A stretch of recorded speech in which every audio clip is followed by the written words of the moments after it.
But then there's a further issue, which is that maybe there are white families who were not involved, as directly or even indirectly with the slave trade, but who still benefited from it. And then there is the whole question which you put on the table about people who came to America after, and like my family. And why is it that this movie speaks to me, so deeply yet?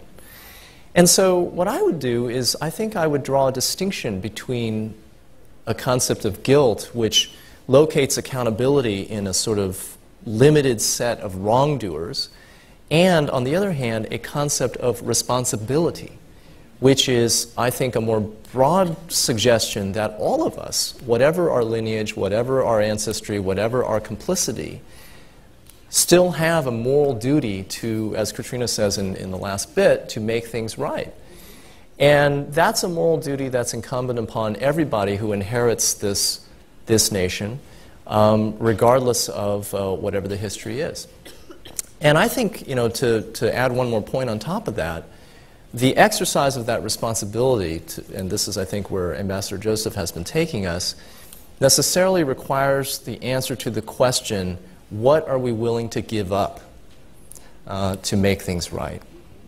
Because it's going to require us to give up something. Whether it is the seat at Harvard, the seat at Princeton, or is it going to require us to give up our segregated neighborhoods, our segregated schools? Is it going to require us to give up our money? It's going to require giving up something. And so until we can have that further conversation of what it is we're willing to give up, I agree that the reconciliation can't fully occur.